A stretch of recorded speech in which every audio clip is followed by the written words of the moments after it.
It's been several years since Venezuela transitioned into a full dictatorship.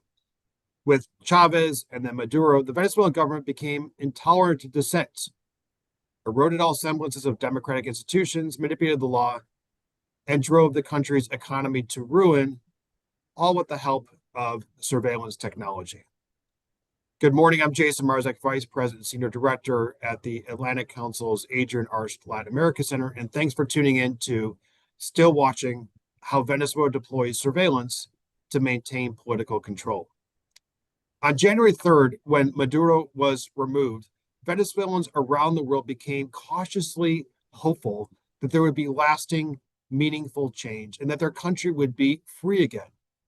Important inroads have been made, with growing investor interest as well since that time. But freedom doesn't come when the state knows your every move through its extensive surveillance. Video monitoring systems, telecommunications interception, cyber patrolling, state-sponsored digital applications, device searches and seizures, drone surveillance, cyber attacks. This all continues in Venezuela. And while a democratic transition in Venezuela is possible, it is an incredibly complex process that requires the conscious dismantling of institutions that upheld Maduro's authoritarian regime, including the surveillance technologies we are here to discuss today. With attention focused on the importance of stabilizing and then reactivating the Venezuelan economy, this timely report calls attention to how political surveillance infrastructure continues to operate, as well as some of the nefarious actors behind it. You're going to learn in today's show more about how this surveillance continues to operate and what are steps needed to take as a result. I encourage listeners to read this incredibly timely and important report called Watch the Watchers: Surveillance Technologies for Political Control in Post-Maduro Venezuela. It is authored by my Atlantic Council colleague, Iria Poyosa, as well as Andres Aspura, founder of Conexión Segura y Libre, which is a digital rights organization that defends human rights online. Here at the Atlantic Council, we are committed to a prosperous, free, and democratic Venezuela. At the Adrian Arst Latin America Center, we have launched Venezuela Forward, where we cut through the uncertainty on Venezuela's future and provide cutting-edge analysis on the future of the country. Iria, one of today's co-authors, is a frequent speaker at our events, and it's a pleasure to be here today introducing this DFR Lab new report. One message that you'll hopefully come away with today is the following: surveillance systems need to be dismantled for those in Venezuela to be able to freely express their opinions and live without fear of constant monitoring. Before I hand the conversation over, I'd like to give a welcome to the speakers as part of today's event. Gina Romero, UN Special Rapporteur to the Rights to Freedom of Peaceful Assembly and Freedom of Association.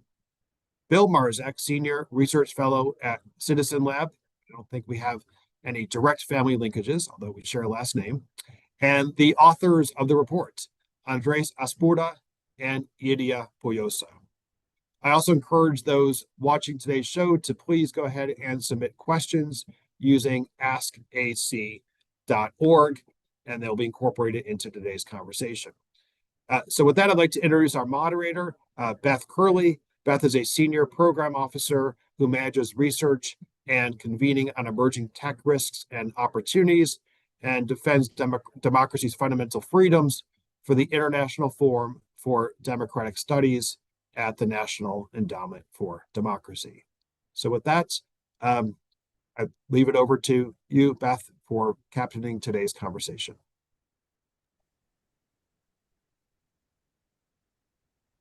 Thanks so much, Jason, and it's delightful to be here to talk through a piece of really cutting-edge and thorough research on this critical topic of digital surveillance and physical surveillance using digital tools in Venezuela.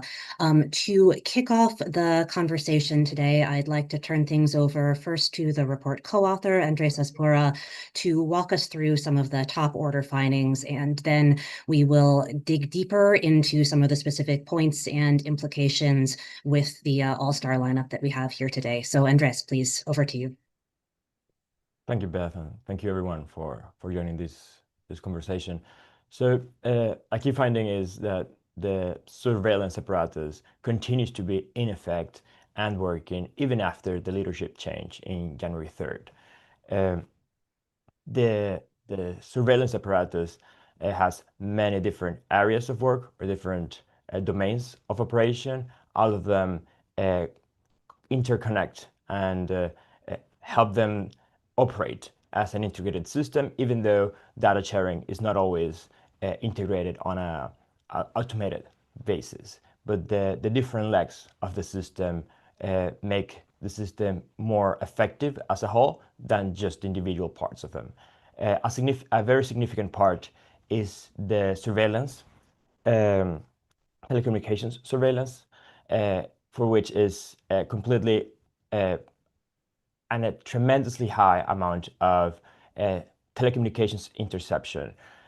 We estimate between 20 to 25% of all phone lines in Venezuela have been subject to data extraction or interception by authorities, including geolocation. This comes from basically the only real number that we have from this is a transparency report from Telefonica, the parent company of one of our actually the largest mobile operator in the country, which share data on all the markets they work and the different government requests. And yeah, over 20% of all their subscriber lines were subject to this in 2021. And that's the latest number we have. We have to assume everything is even worse, for example, for the state-owned mobile operator. We also know of the very likely presence of IMSI catchers or cell tower simulators to also have more direct real-time access to location data. The CCTV systems in Venezuela have grown tremendously. In the second half of 2025, there was a 78% increase in the CCTV surveillance cameras operated by VEN 911 by the state, by the national government's surveillance system that is also connected to emergency response like 911. We do know that these systems are not the only ones, because we also were able to document the growing presence of additional systems owned and operated by local governments, municipal governments, or regional state level governments, all of which cooperate and share data with the national authorities. We also have extremely concerning reports of how that information was used in political operations and sometimes how it was suppressed, so that evidence of, for example, raids by repressive security forces was not recorded on those municipal systems. And the growth of those systems is increasingly high, and the command and control systems of those CCTV deployments are quite sophisticated, using state-of-the-art Hikvision systems that include AI, facial recognition, natural language descriptors, so that they can find people just by describing them. And we don't know the data retention policies or usage policies for this, how they prevent abuse. And for all we know is that abuse is happening, at least on the political repression. There's also extensive system of license plate readers in all entries and exits of major cities, and reports from citizens confirm that people feel surveilled, and that affects their capacity to participate in public life, they second guess whether they're going to attend protests or activities because they feel surveilled by all of these systems, not only CCTV, also by their possibility of being geolocated and other systems, including drones. We were able to document, and this is the first report, some of the drone models that are in operation by different security forces who have been publicly reported.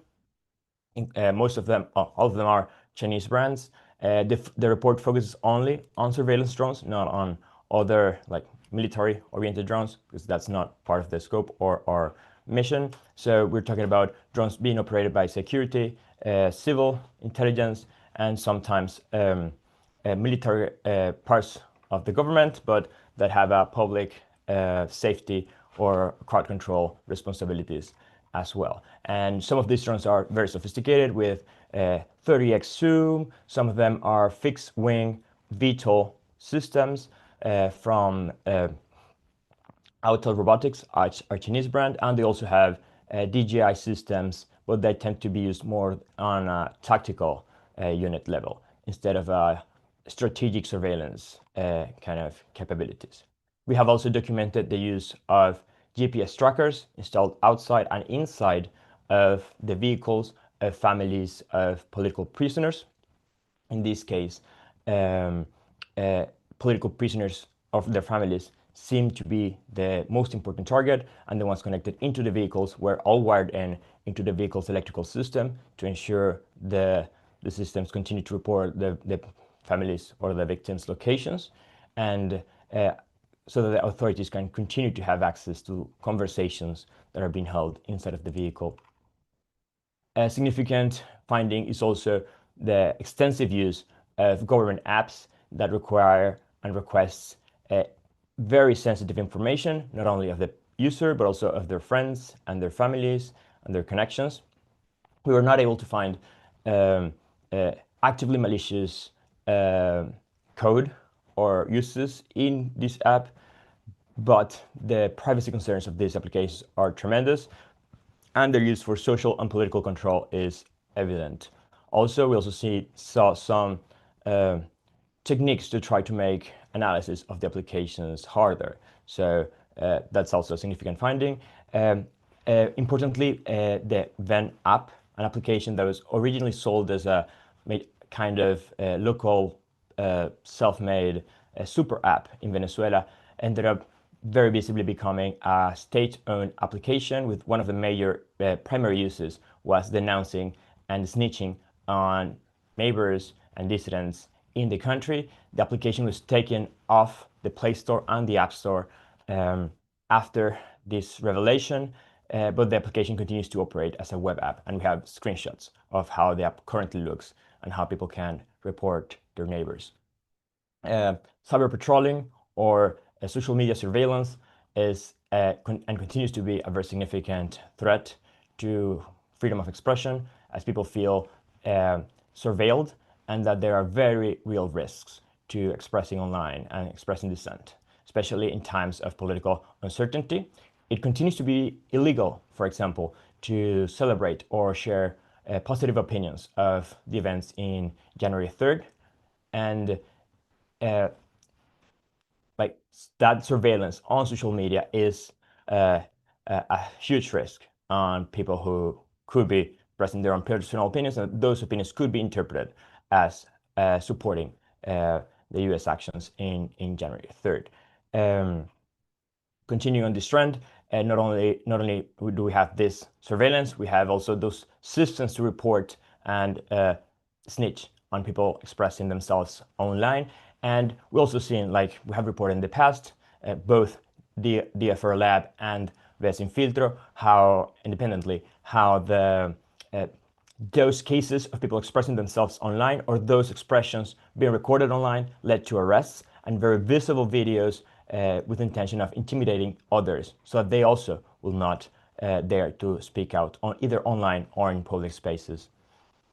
So we have several cases in which people were charged with terrorism and hate crimes just for expressing themselves online, or having those expressions becoming viral on the internet, and getting extremely onerous sentences of 30 years, 25 years for some of these things. And the specific cases are listed in the report. They're interesting read. Most of these cases have been excarcelated through recent actions on the Venezuelan government to lower that political pressure, but still it's extremely concerning, and those things could, like that legal framework that supported all of those actions continues to be in place.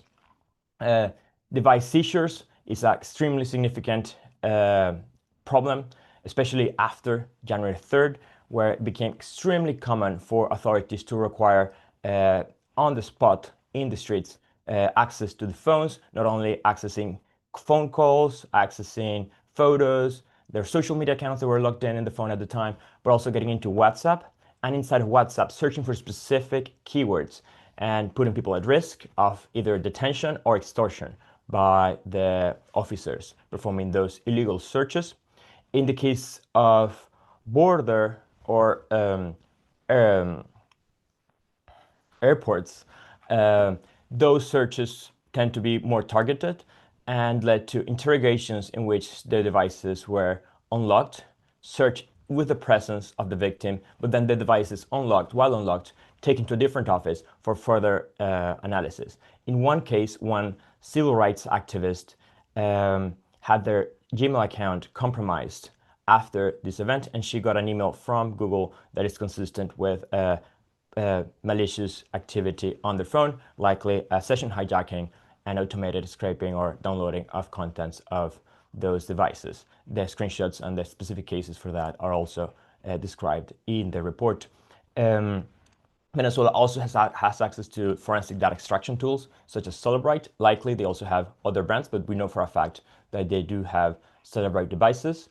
And it's even called chupacabra by victims of political repression that have in some instances even seen the device, in most cases just seeing transcripts of their own conversations captured from Celebrite UFED touch devices, or as commonly called in Venezuela, the chupacabra. And we also document several cases of cyber attacks, state-sponsored cyber attacks against dissidents.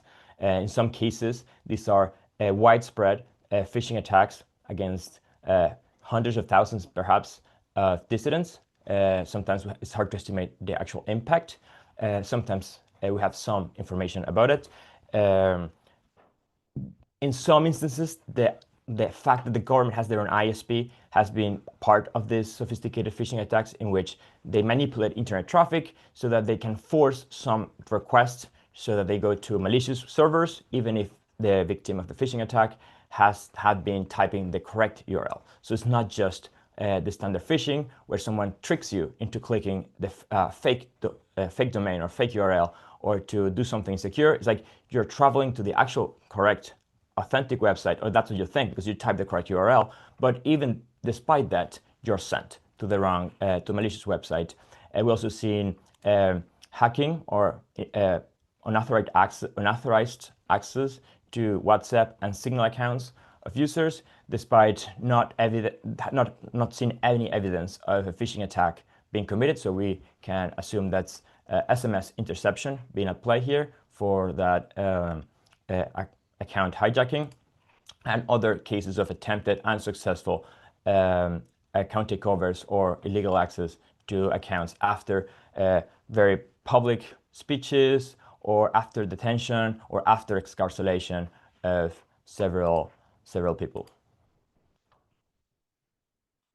In general, to conclude, this apparatus is extremely wide, extremely high, long-reaching, and people do feel the effects of it. People will say how they feel surveilled, how they, in some communities, they feel that it's a recurrent problem or preoccupation of them, how there are frequently drones flying overhead, and sometimes the government makes these kinds of surveillance very discreet so that people don't know it's happening, and sometimes they make it very visible so that people are afraid, and there's a chilling effect on people's actions and opinions.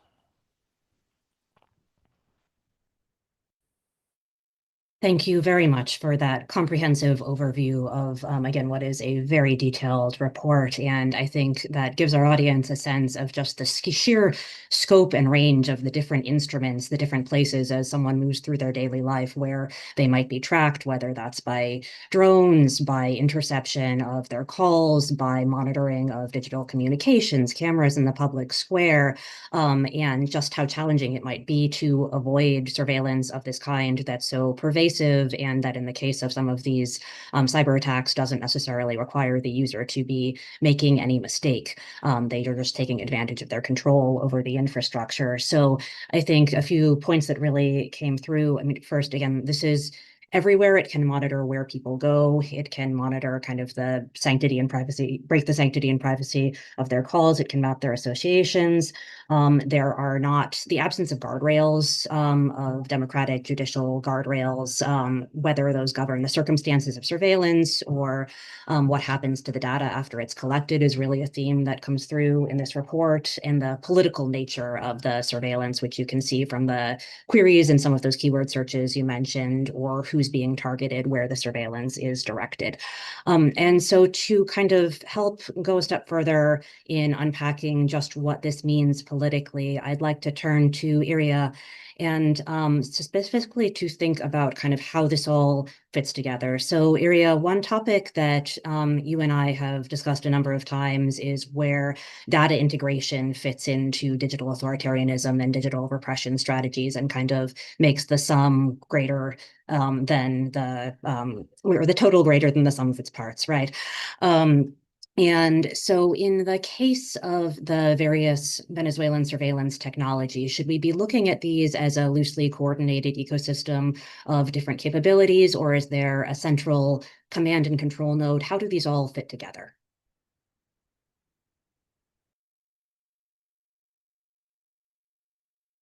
Sorry.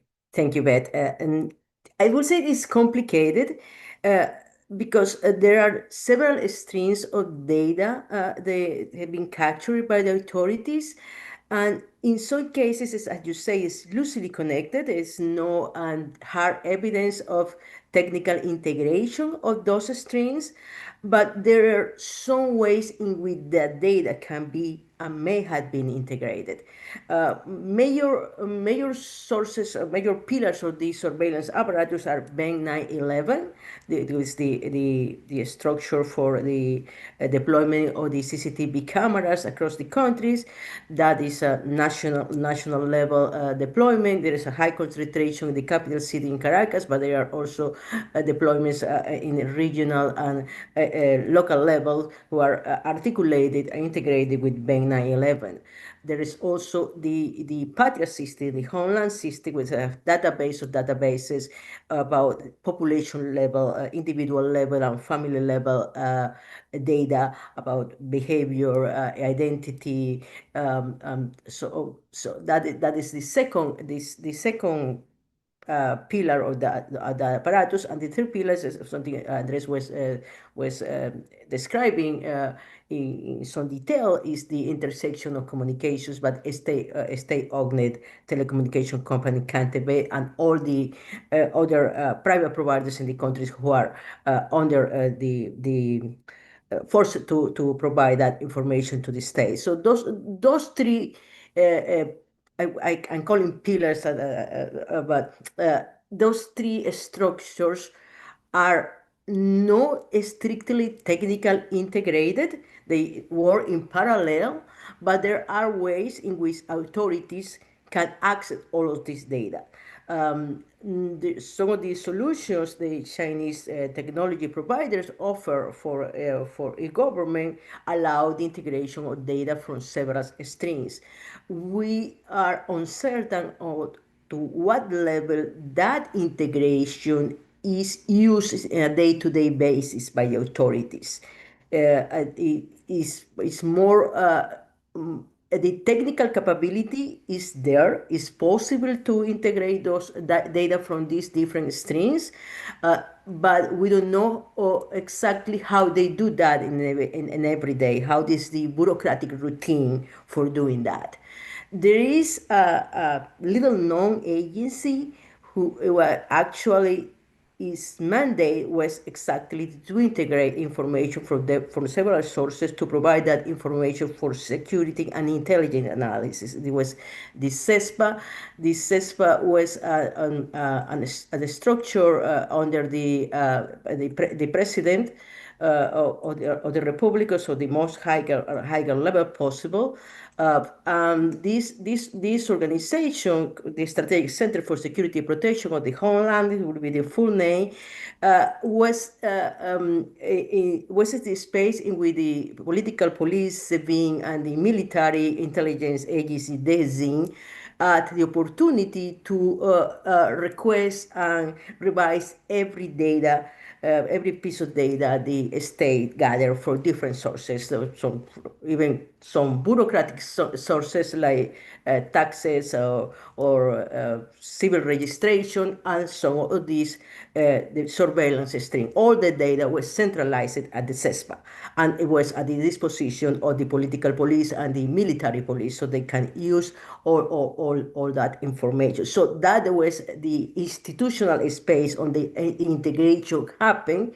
Although it was a technical integration, to our knowledge, maybe it is possible it exists, but we don't have the evidence. But there was an institutional space in which that happened. This SPA was just funded a couple of weeks ago. I consider one of the most significant changes we have seen in the Venezuelan surveillance apparatus and intelligence apparatus in the last decade. So it's very consequential, but little known way in which this information is used and integrated for intelligence purposes. Thanks, Maria. So we're not sure of the exact technical approach that's being used here, but we are clearly, we have evidence that these different bureaucratic institutions have been looking at coordination mechanisms and that there is access to these data streams that could be used for purposes of political repression and almost certainly are being used for purposes of political repression. Quickly, before I move on, would you just, on the subject of integration, do you maybe want to say a quick word about the integration of political coercion and then control of the social welfare system in the form of the Patria system? Sure. The Patria system is it was conceived as a way to gather data of individuals for the purpose of political control. That was the specific goal for this database. The way people were lured to provide their data is voluntary. So you register in the Homeland system, in the Patria system, because you want to. But you want to register there because the Patria systems allows you to buy subsidized food. And it was the system was released. The launch of the Patria system was at the early mid of 2016, when Venezuela was having hyperinflation and shortage of food.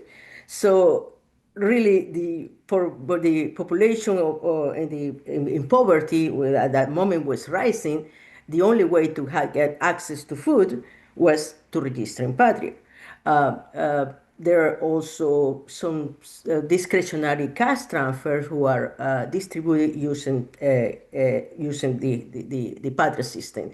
It was also it's a connection with this information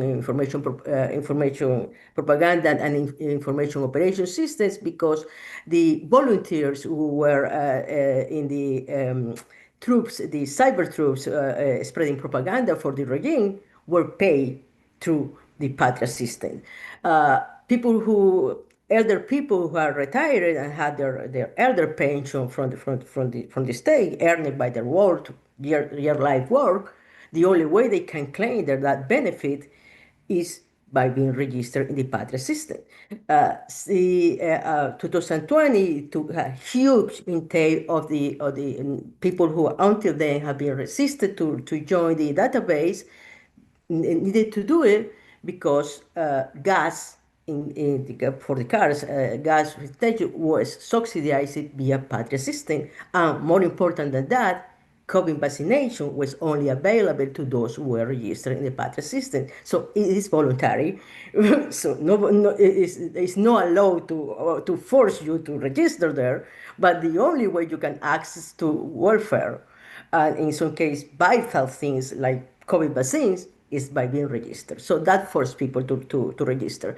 And even more, the system is or constantly asking for more data, is continuous or requesting people to update their consumption habits. There are weekly surveys about what you buy in the supermarket this week, what medicines you need in a regular basis, what chronic illness you had. And it's not only the individual, it's the household. So you are filling your personal information, you have to fill the other people in your household, even those who didn't want to be part of Patria. More recently, they are starting to request information about your relatives who migrated. So you had to provide, so the person who is registered in Patria are forced, compelled to provide information about relatives who are no longer live in the country, but may plan to return. So that made basically every Venezuelan is in the Patria system, and they can map the connections between the people who is related with what. Some of the information you need to provide is who is the street boss of the party in the neighborhood in which you live, so they know who is the person who is in charge of physically surveil you in next door house. So all that information may the behavior of the people being constrained, because people know the authorities, their street boss, the one who manages the database, know a lot of information is vital for them as individuals and for their family members. So that had been had an effect on voting behavior. It had an effect in willingness to participate in electoral mobilization. It had an effect in willingness to participate in protests. So it's a very, very effective way to control the population. Thanks. So the appearance of just getting people to choose to submit their data, but of course there's no real choice in a context where people may be dependent on that system for subsistence, and the direct linkage of that data hungry system to the distribution of benefits and to kind of incentives to participate in regime controlled political activity, all really critical points there. I want to turn now to Bill Marsack from Citizen Lab, which Citizen Lab has really done, I would say, world-leading research on the challenge of spyware deployment against activists, journalists, members of civil society, people who annoy governments through their peaceful expression around the world. And that's a challenge, of course, that we've seen in many different settings, not just in hard autocracies. This report looks at a number of signs of at least the Venezuelan government showing interest in acquiring spyware systems, and a couple instances of apparent infection, but it can often be challenging to map these deployments precisely because of the opacity that surrounds these deals, and perhaps harder in a closed setting. So what do we know about where spyware fits in to Venezuela's particular ecosystem of digital repression, and how would you describe some of the challenges to doing forensic research on that topic in this kind of setting? Thanks, Beth. That's a great question. I think in the case of Venezuela, what we've seen is that there have been these hints, right, of spyware being used, but it's difficult to fully substantiate and attribute and understand precisely its role. By nature, spyware is opaque. Spyware being, some sort of app that the government or some other attacker might try and install on someone's phone or computer to exfiltrate, private information. So to spy on, your signal calls, record your WhatsApp messages, things like this, and send it back to the operator of the spyware. I think there's a number of reasons why we haven't seen, the same extent or haven't yet documented, I should say, the same extent of spyware use in Venezuela that we have in other repressive countries. I think, firstly, the kind of like sanctions and economic reasons make some spyware sales. Obviously that you're going to find like, some spyware companies that are willing to do business with anyone, but some spyware companies at least have some, customer standards, right, about who they'll do business with. And these might be dictated by laws or treaties or things like this. So anytime you have a government which is, I would say, exists outside the normal kind of international, order of things, you're going to have a challenge in finding a spyware company that's willing to do a deal there. That's not to say there aren't any. There will be some, but you're going to reduce the number of potential sellers of the sort of technology. At the same time, though, those same reasons make the detection a little bit more tricky because of sanctions and economic reasons. It's a little bit the space for civil society and the linkage between Venezuelan civil society and international civil society is not necessarily as strong as it is in some other places. So if you look at some of the Citizen Lab's past reporting, one of the ways that we do these investigations is we'll work with local civil society in the context of the country who will assist in establishing trust and working on some of the technical aspects of the research. So the limited space for civil society and limited capacity and limited connections there can be a challenge for detection. I think also, given the context of Venezuela and the sort of what are the population of devices like phones, computers that the government might seek to monitor domestically. And I think, again, given economic reasons, these are probably likely to be slightly older devices. So the government, should they want to spy on them, doesn't necessarily need to go out and get like the latest and greatest technology, right? They might be able to rely on slightly older techniques, slightly older exploits or spyware, which, in some cases, you might be able to, download for free or at very low cost vulnerabilities or spyware that might work for older versions of devices, given that those vulnerabilities have been patched or fixed in newer versions of devices. I think also, given the domestic focus or the primarily domestic focus that we've seen of the surveillance apparatus, there's already a number of ways that the government can exercise pretty good domestic control and exercise and obtain domestic monitoring capabilities without resorting to physically, hacking and installing an agent or a spyware program on a device, right? So there's pretty good, pretty extensive telecom network surveillance, CCTV, tracking of movements, social control, physical searches on the street. You can get a ton of mileage that way if you're a government seeking to obtain people's private information. You might not necessarily need to resort to the same scale of use of spyware if you have all these other things already in place, right? A lot of the cases that we've documented of extensive spyware abuse, there might be kind of more space for in those contexts, in those countries, more space for uh, private companies to do be involved in the telecommunications network in ways where they might not immediately or automatically cooperate with the government to the same extent. So I think, given all the other ways that the Venezuelan government is doing surveillance, it's not necessarily a surprise that spyware is not at the top of their list. That said, I think there are interesting cases to be discovered of spyware being used, but the detection challenges I highlighted earlier have been a barrier so far. But we'll see. Maybe we'll be able to find some more cases in the future. Right, thanks, Bill. And yeah, that's an interesting point. I guess spyware is primarily a way of sort of hacking in through some kind of backdoor to digital infrastructure that you don't control. But when you have a certain level of control over the base level of digital infrastructure, then you have public options, as it were, to get at the information that you want. To start thinking through the implications of this really comprehensive surveillance dragnet, I want to turn to Gina Romero, who is the UN Special Rapporteur on the freedom of assembly and association.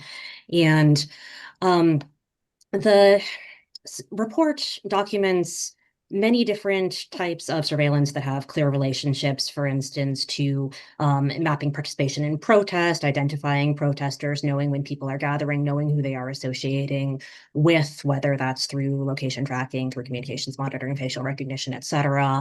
And so what impacts do these and other surveillance tactics that we've discussed have in practice, even if there's not an official ban, on people's ability to meaningfully exercise the freedoms of assembly and association? And what do international human rights principles have to say about this?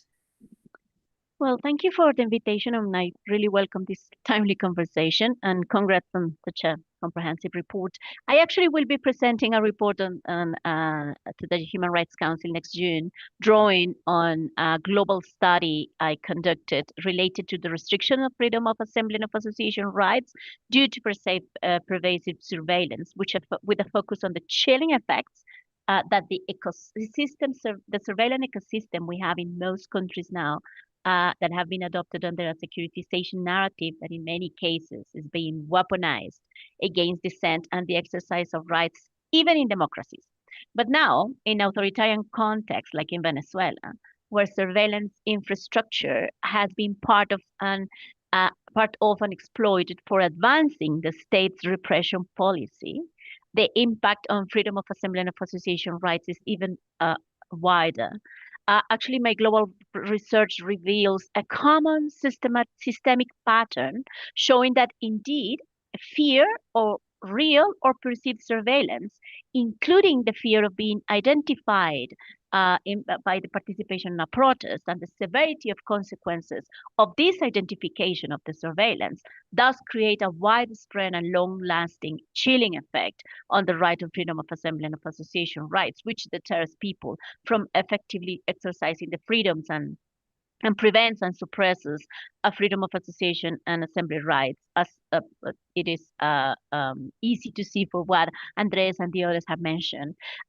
So the use of technology in the context of peaceful assemblies, including protest, but not only protest, under international human rights law, it must be for the explicit purpose of facilitating the right of peaceful assembly and not for imposing under restrictions, such as, for example, through digital surveillance.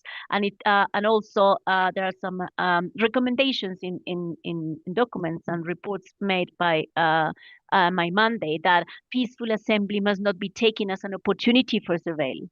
And this is something that is being violated in most countries, but for sure, as all the information that the reports included is specifically in Venezuela being used against the people who actually go to participate in assemblies. Indiscriminate mass and arbitrary digital surveillance are often employed to deliberately intimidate and chill peaceful protesters, and this is clearly the case in Venezuela.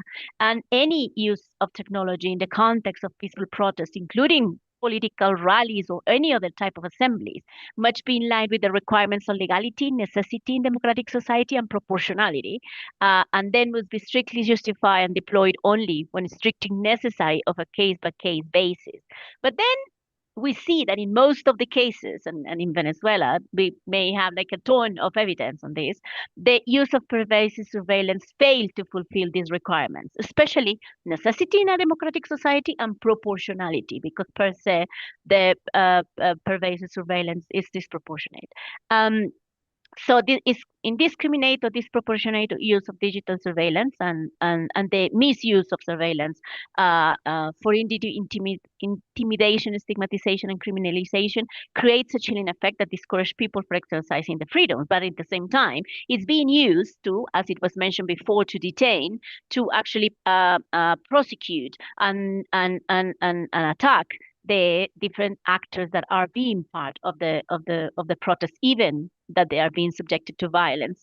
And then the international human rights law, when the state's monitoring goes beyond what is provided by law and what is necessary and what is used to identify or intimidate participants before, during, or after a public gathering, would always constitute a violation of the right. Also, it is not only the use of surveillance to deter the participation of different actors, but then also the indiscriminate collection and storage of surveillance data of all participants in, for example, a protest or a political rally or other assembly, regardless of whether they are suspected of being part of a crime or violating any other provision, is actually a very open violation of assembly rights. And also the use of such data for indiscriminate profiling, creating watch lists without suspicion of discriminatory or on their discriminatory basis. For example, when targeted specific groups based on their viewpoints or their past behavior in, for example, the participation on other protests or rallies, violates also the principle of non-discrimination and also violates the assembly rights. And then specifically on the issue of drones, that is something that it was mentioned. Drones create even a wider problem. So all the surveillance is that the ecosystem of surveillance that is being used is creating a state of terror for people to actually exercise the right of peaceful assembly, including to go into protests. But in the case of drones, it's even worse because many surveillance tactics are not easy to see. So if you have something in your mobile, you have a spyware like the chupacabra that we're mentioning, it is not easy to see that it is there. Or if somebody reports you in an app, you don't know what is happening. If your phone is being tracked or your plate license is being tracked, you don't know that is happening. But then you do see when the drone is going up, actually following your steps or following some other people. So these increase the fears and chills the effects. And in its effects, we have been reporting that it's wars of youth and children and all those actors that have a political intent for participation in different types of assemblies. And then at the end, the affectation of the freedom of assembly rights are in the present, because then it has been actually been used to target it and detain and curtail the rights for certain individuals, but it's creating also a future, and it's affecting the sustainability of the exercise of the right precisely for the chilling effects on the use of these surveillance tools. Thanks very much for that thorough explanation of the many violations of international human rights principles that we see in connection with these applications of surveillance, both in terms of the direct use to target participants in what should be free assembly activity for arrest and detention, but also in terms of this broader state of terror. I think that's a really critical piece that comes through the whole report. And in some cases where clearly it seems like the government sometimes wants people to know that they're being watched. And there was another example that was in here about cameras being kind of specifically stationed outside a protest vigil and pointed at the participants, and also the before, during, and after. So it's not just the direct surveillance of protests that contributes to this chilling effect, but it really is this entire wider indiscriminate surveillance that is so thoroughly documented in this report. I want to turn back to Andres to dig a little deeper into the cyber element of this report. So we heard from Bill some interest in spyware, but it seems like maybe that's not the #1 priority for Venezuela's surveillance per se. However, the report also does look at malware more broadly and a whole host of cyber attacks, some of which you mentioned. So how would you describe the kind of overall strategy pursued by the regime in terms of using cyber as an instrument of political control, and what are the entities involved in these efforts? You're muted. A lot of what we discussed applies also for the cyber element. For example, some of the more widespread cyber attacks or cyber threats, like phishing campaigns against dissidents and activists who wanted to register to participate in specific politically oriented activities, get phished so that they register on the malicious state government-owned servers, so that the government has the list of the people who intended to join these activities, but also that limits the capacity to actually join others in collective action, limiting their own rights to association as well. But the thing is, they also try to make the impact of this as public as possible. So it also becomes like this, they already know everything, or it contributes to this learned helplessness of people who think, oh, this little we can do at this stage because the government controls so much and they already have access to everything. So why join? Why participate? But other things have been far more stealthier and easier to publicly document. There's a very clear intention of obtaining and using spyware in Venezuela, but it tracks with what Bill was saying, that we don't have a specific case where we're able to document, so this brand or this specific software family was used against this specific dissidents. We have had many cases in which we believe spyware was being used, but we were not able to fully document because we didn't have access to the device for multiple reasons, or we couldn't continue to explore it. However, there's multiple things we have documented in the report, including approaches to multiple different spyware vendors, some via sources, some that are public out there, and an Atlantic and a Citizen Lab report that showed the presence of a specific server, a specific command and control server in Venezuela for a spyware family. The thing is that we still don't have like the other part, like who was attacked. So the government could claim, for example, that this was a demo or a demonstration. But there's this, in fact, server that was found by Citizen Lab of a specific brand. So you have multiple brands, multiple vendors being contacted and approached, at the very least, for spyware. And yeah, we also seen, as I said, social media account takeovers. We have seen communication platforms account takeovers, including Signal and WhatsApp, without any evidence of phishing. So it's not like someone called you and tricked you into giving, I don't know, the verification codes or something like that. It's like there's no evidence of that ever happening. How they got access to it? Well, there are multiple possibilities, but the most likely one is SMS interception. We also have other cases where it's possible that in a context where a lot of cyber attacks are WhatsApp account takeovers from criminal actors, that the state actors could also be hiding among those criminal actors using the same like scripts, so that it's harder to document what actually happened. And I mean, there have been multiple cases where we believe that also happened. And as I said, specific like I don't know, fake Gmail login websites, fake Twitter back then login websites that we were able to attribute to the government. So it's not just like, oh, there's just some phishing attacks that are happening like everywhere else. It's like, no, this specifically we were able to attribute to the government on infrastructure shared with other state-sponsored cyber attacks that we're also able to attribute to the government. And it's very widespread, and it's as recent as for example, the election campaign for the 2024 presidential elections. We saw the hacking and the exposure of data from one of the major opposition political parties. So their like mobilization database was hacked and partially leaked online, and some passwords were shared online so others could also access to it. Again, this is made very visible by the government, also to create fear and uncertainty and lack of trust to the opposition initiatives.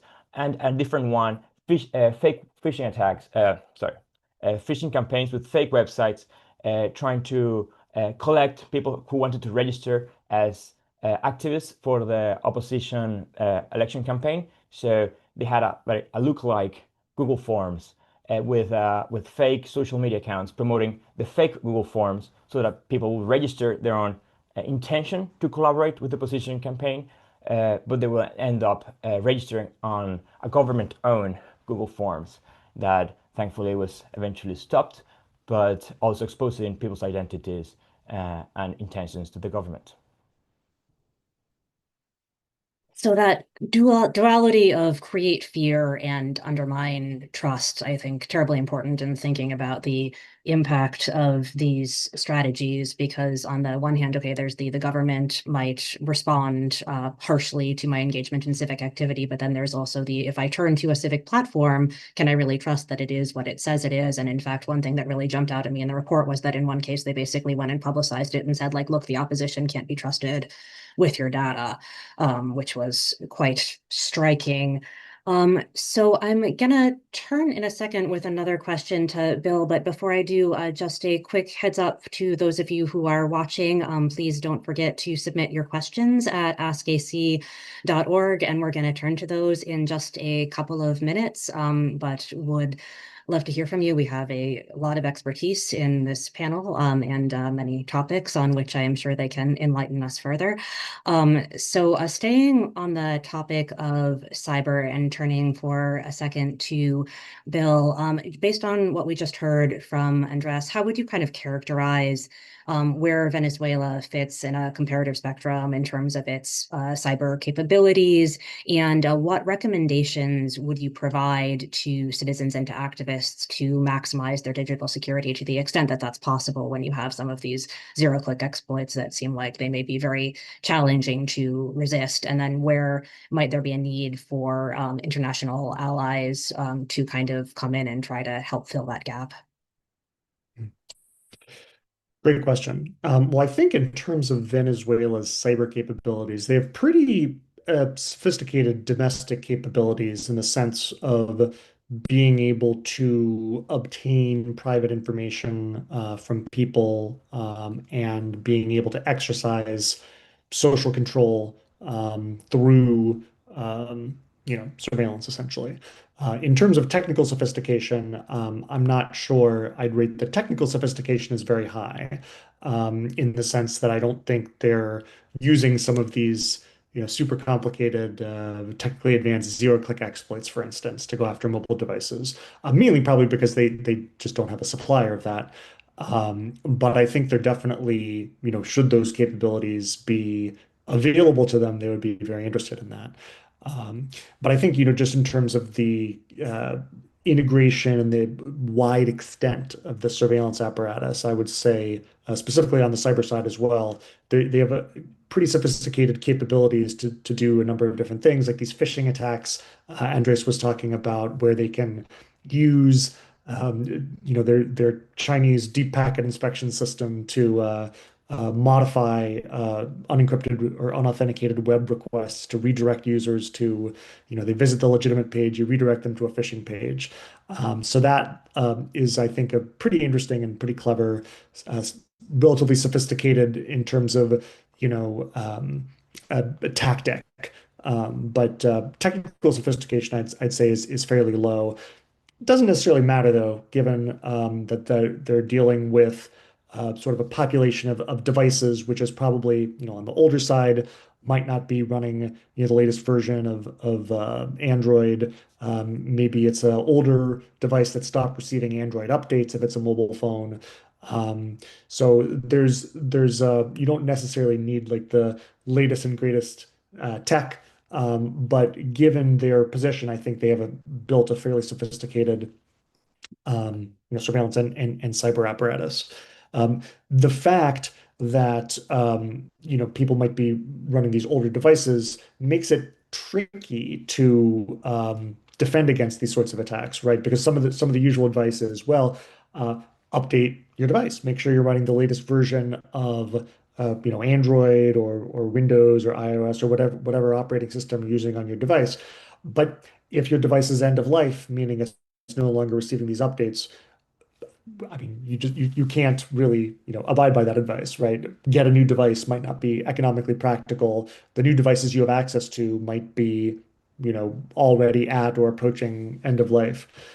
So it's tricky to give advice in that sense. I think, to the extent that local users in Venezuela are using platforms that are, sort of headquartered in the United States or in the West, those platforms and the governments, I would hope, are working aggressively to try and detect and counter abuse of the platforms or targeting of the users by the Venezuelan government. For example, right, the Google form that Andres mentioned, getting those sorts of campaigns proactively tracked by the vendors whose platforms are being abused and shut down is important. So I think the responsibility here, there is definitely a responsibility here for the tech vendors given that, people in Venezuela might not be able to implement the sort of standard digital hygiene or best practices because the devices are old, they're end of life, they don't have the latest security features. Thanks. A sort of challenging situation for sure if the economic realities and then the advice you would normally maybe be giving in this situation kind of come into conflict. Andres, is there anything you'd like to add on this question? I know the report makes a number of recommendations in terms of what activists and citizens in general should do in order to operate in this environment of heavy surveillance. So would you like to share a few of those maybe? Of course, in addition to what Bill mentioned, which is absolutely critical, and software updates are essential for the protection of the content of your devices, both in case your device is taken by authorities or in case the government attempts to install spyware on them. It is important to increase the awareness of the different forms of surveillance so that people can take appropriate actions. It's very hard to motivate people to take those precautions if they're not aware, but also to do that in a way that also is not like doing the government's work of creating fear in order to prevent all type of civic action, just because people then become they feel the lack of agency they might get from overwhelming sense of surveillance. So what we have been doing, and it was part of the project while we were doing this research, is creating a little bit more targeted training materials in order to improve people's privacy. For example, for the risk of device checks, especially ad hoc ones that are like on the street without sophisticated data extraction devices, stuff like reducing the amount of sensitive information on your phone with things like deleting messages, self-deleting messages, which is a critical tool for reducing the amount of sensitive things you might have on your phone, but you are not tracking, or it's not clear in your head, minimizing things that might get to you while you're already out and about, or while the phone is in the authorities' hands, like maybe controlling notifications or getting out of certain chat groups while you're on a sensitive situation, and also using features such as WhatsApp's hidden and protected chats, which leave practically no evidence of this, like let's say secure folder of additional conversations. Well, they're hidden in a way that there's a lot of plausible deniability that you actually have those chats on your phone, because the way you unlocked it is with a special password on the search field. So there's no like, hey, unlock here button and a policeman will say, hey, unlock this for me, because now I can see that you have like a secure folder for specific chats.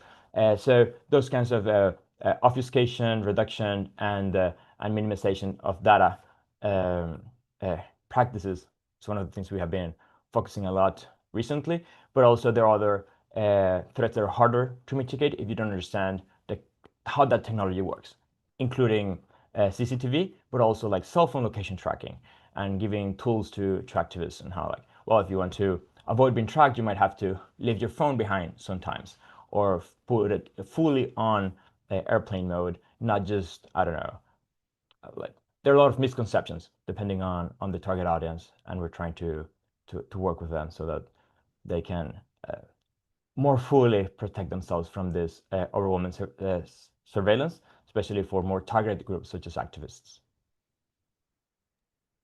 Thanks for those extremely practical recommendations, and again, encourage everyone to take a close look at the report. Staying on the theme of pathways forward, I want to turn again to Gina and think a little bit more about the role of international human rights bodies in this context. So as we look at documenting, monitoring, responding to this kind of tech-enabled suppression of assembly rights, are there steps that the international community can take to deepen its understanding and awareness of these types of violations in particular, make sure they're kind of not an afterthought? And also, as a kind of corollary to that, the report also mentions in a number of places, how there may be targeted types of harassment, and in particular the interaction with the patria system that may disproportionately affect women. So how can the human rights bodies take those into account and respond? Yes, so currently monitoring the human rights violations and impacts on pervasive surveillance is very incomplete because it's mostly centered around the rights of privacy and the data management, and in some occasions in relation of the curtailing of the freedom of expression. But this analysis needs to be extended to include the compound harm of the use of surveillance in a wider list of rights, not only the rights that are in my mandate, freedom of assembly and of association, but also in the report that I will be presenting, I account for the affectation of the right of participation, but the right to health, the right to education, and some other on others. And then this analysis need to also be, we always have an intersectionality lens. Also, it's very important that the international bodies start treating differently the different types of technology that is being used to survey, but always thinking on the ecosystem of surveillance. Because if you tackle only, for example, the use of spyware, but then you still have a lot of cameras and facial recognition, and those are more accepted and more widely sustained, then at the end we are having the same response, but with just different type of technology. So at the end, we need to see all the ecosystem as such. It's also essential that international human rights bodies ensure that any human rights monitoring and risk and impact analysis related to digital surveillance incorporates analysis of the chilling effects. Because the search assessments should consider risks and impacts not only linked to the concerned surveillance tools, but also the legal, political, and social context where they are implemented at the entire surveillance ecosystem. Because at the end, it's not the same to have a city full of CCTV cameras or with facial recognition and all other biometrics in an authoritarian country like Venezuela, like in another country that could be a democracy and could have more and different ways to actually fight against the misuse of surveillance. And also, this is like a complex analysis that needs to be installed. One general message I received in the research for the report and the study that it was mentioned is that the people will say, we don't know if we are being surveilled, so we assume we are. And this is something very problematic because this is a normalization of the surveillance that not only reduces the energy of the people, especially activists, to understand the different texts being used, which is something that Andres were mentioning before, or somebody else were mentioning before. It reduces the stamina also to fight against it, because if at the end it's always going to be there, why do I care, right? And then also it reduces the opportunity or the capacity to take more precautions. So all this makes that the winning for who is surveilling is so easy. And at the end, we need to keep pushing for stopping the normalization of surveillance, especially when this surveillance is being used to reduce the possibility of people to express dissent and to participate, for example, in protests. Proactive and systematically monitoring and documenting of evidence is very pressing. And how, for example, perceived surveillance impacts the behaviors and actors of people to join and organize assemblies, but also to mobilize for other, like not political issues, online and offline, for civil society organizations and activists to seek resources or to convey freely their messages. So it's paramount that international human rights bodies and all the community document how these rights are affected. And then, for example, how specific affectations are being are affecting generally the exercises of other rights. One issue is the constant need to change devices, for example, for several activists, or the increased digital security that have a cost also. then who is covering those costs in a moment of a dramatic reduction of financial support for civil society and human rights defenders? So at the end, we need to also link the different trends that we have that are actually affecting the possibility for people to exercise the activism and the acts of human rights defense, on how this is also connected with the surveillance, and the bigger pressure that surveillance creates in certain contexts and for specific people, like, for example, activists. And also, it needs to be a lot more reporting on digital intimidation, stigmatization, and criminalization on activism and protest. And even though in the relation between the surveillance and the use of surveillance and the increased excessive use of force against protesters and state violence against activists. So these relations need to be made more clear. I hope that my report put some nuances on that, but then we still need to some information of it, but still need to build more. So this is why this report it's so important. Thanks very much. I want to pose a few questions that came in through the chat before we wrap this up.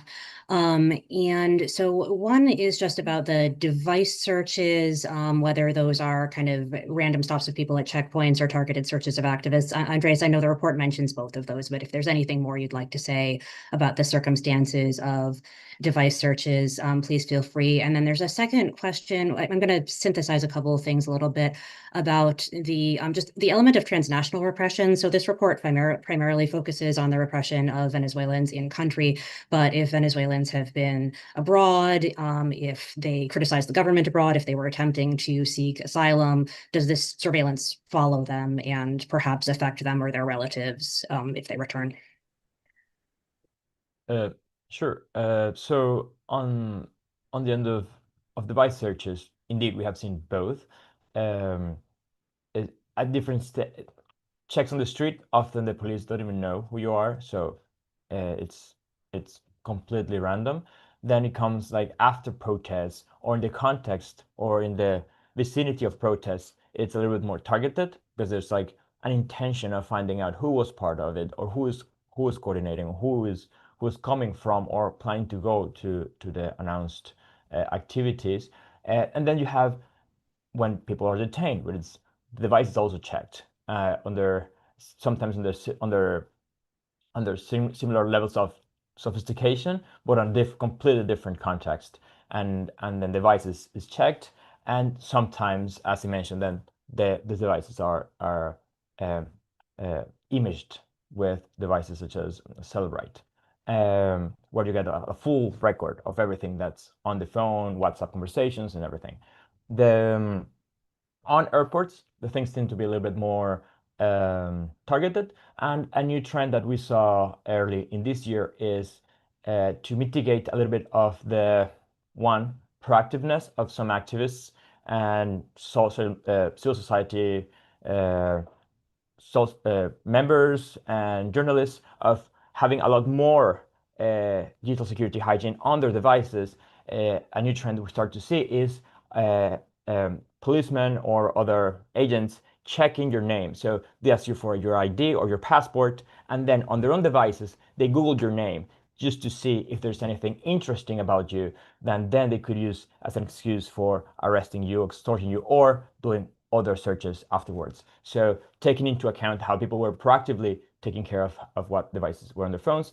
On the side of the transnational repression, I think it has things to add, but I can add myself that definitely, especially activists who had to leave the country for their own security, they have felt that surveillance, especially online surveillance, and they have felt multiple times how authorities are trying to access their own social media accounts or their Gmail accounts while being abroad.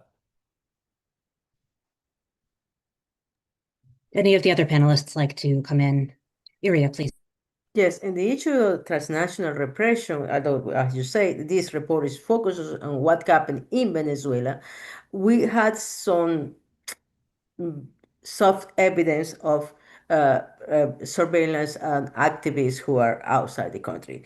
Some of the most obvious ones are the flow of pictures of political leaders or civil society activists who are in exile in their private lives in the countries in where they moved to. So we are seeing it's common for the the ruling party officers to present in social media or in television pictures of exiles, political exiles, in having lunch in a restaurant, taking their children to the school.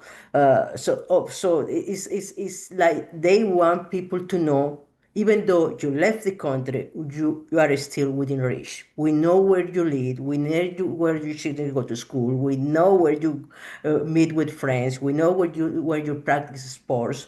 So, and they continue to provide those pictures constantly in order to make sure people know that. There are cases in which there have been more severe attacks against exiles, like the recent case of the uh, attacks against two civil society activists in Bogota, in which they were severely wounded, or the assassination of a former military officer in Santiago de Chile, in which some of the investigation after the events indicated that these people may have been under surveillance in a more targeted way, more by Venezuelan authorities in those countries. So more in the size of physical surveillance, in some cases maybe also intersection of communication for those people, but that is harder to really confirm. Thanks very much. So I think we are getting to the end of the discussion. I want to quickly thank this fantastic group of panelists and above all, the report co-authors for looking at this. So Gina, in your last point, you mentioned the need for kind of looking at the ecosystem of surveillance and not just kind of individual technologies in isolation. And I think this report does a fantastic job of putting that on the table and helping us to see this as a whole.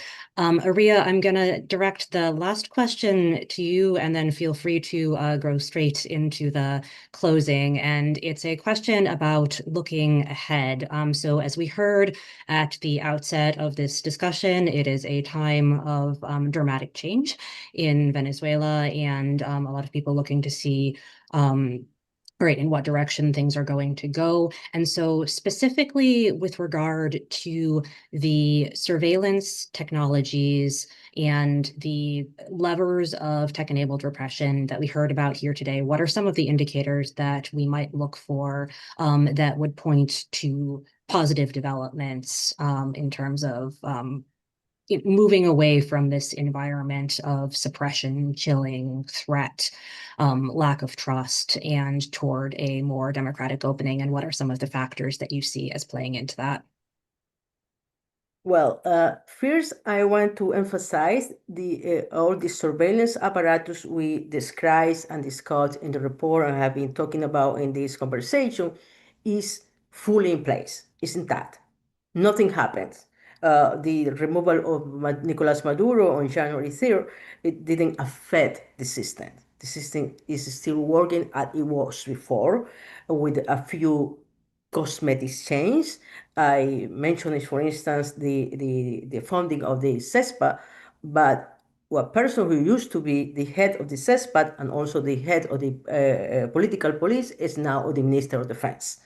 So there is some move around the pieces, but the pieces are still working. So the surveillance camera continue to survey people. The Patria system is still gathering data. Their intersection of communications is still happening. The cyber patrolling is still happening. As Andres mentioned, the device sensors on the street is even at a higher level than it was before. So all the surveillance apparatus is still working, is still in place, and that is because Delcy Rodriguez needed that to control the country. She needs for two reasons. She needs to prevent civil organization.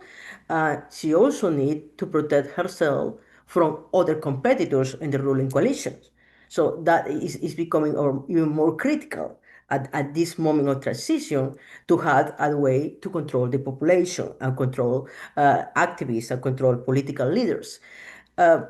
Ways to seems to look as a path to dismantling of this system uh, had to do in some cases with legal change. So it would be a long way to repeal the law against hatred.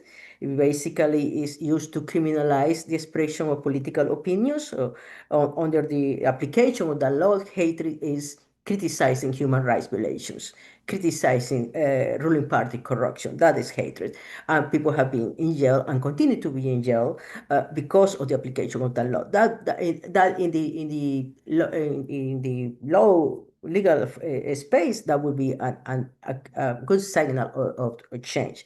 But even more practical, immediate actions like allowing audits to the surveillance system, to the Bank 9/11 system, so international organizations can see how that data is being collected, allowing audits on the Patria systems to see how the data is being processed. Those will be signals of advance, allowing civil society organizations, both national and international, to look at those at the process in which the different streams of surveillance are being collected, processed, and used. It will be an important signal. Having the political police being restructured in order to make their operations more compliant with even Venezuelan constitution, guarantees and rights for the citizens, it will be a signal to look forward. So some of these things will take a long process to dismantle. So dismantle a surveillance process, a surveillance system takes time. It's not like a switch. We were talking about, for instance, eliminating the censoring of the websites is pretty easy. It's something they just need to make the decision and act on it. But dismantling a widespread system of surveillance like this will take several steps. And even more difficult than taking down the technical aspects of this is removing the distrust, having the people recover the ability to organize and to express freely and to go to the streets expressing, exercising their right to public assembly. It would take more time because those chilling effects we were talking before and the damage that caused to the social fabric in a country who have been under this kind of system for over 20 years now. So it will be a process, but that process is necessary in order to go toward a democratic transition. So some people are arguing, when Venezuela became democracy, then the surveillance system will be dismantled, and the censorship will be dismantled, and the disinformation and propaganda system will be dismantled. That is not the way it will happen. So you need to dismantle this surveillance system in order for people to really have the opportunity to fully exercise political rights, and then the process of transitioning toward a democracy will start. And that is something I really want to emphasize as the main takeaway from my intervention in this, and is one of the main takeaways of the report. Actually, the international community, human rights organizations, international and multilateral institutions should be looking to persuade the current authorities that is the path they need to look if they wanted a normalization of the relations with the rest of the world. So they had to start dismantling these systems and making possible for Venezuela to exercise civil and political rights as the Constitution guarantees. With that, I think we are closed. I will thank you, Beth, helping us to go through this report with your excellent moderation, and I with thank Gina Romero, United Nations Special Rapporteur for Freedom Assembly and Freedom Association, and Bill Marsad, Senior Researcher from Citizen Lab, for being here with us, with my co-author Andrés Aspurro, Executive Director of Conexión Segura y Libre, all our team in the DFR Lab at the Atlantic Council, who have been a lot of effort in getting this exhaustive report on the way this Venezuelan surveillance system works and the implications this system had for democracy in Venezuela, but also how this picture of the Venezuelan system may be helpful to understand how surveillance is carried out in other authoritarian countries. So I think that would be one of the goals from this report and for this research, is to help Venezuelans to overcome the surveillance system they face, but also help the international experts to understand how these kind of systems are deployed in very authoritarian, repressive, closed countries. So it's something is hard for international experts to understand and do reason in, because they don't have the access. One of the important things is we had researchers on the ground gathering the evidence and looking at the way all these data sources integrate, allows us to provide this comprehensive picture of the overall functioning of the systems. With this, I let's thank also the audience who joined us today. Remind that the report will be available at the Atlantic Council website and also at the Conexión Secure website in both English and Spanish. I ask you to download, read, and discuss. That is the goal for all the work we have done. Thank you very much.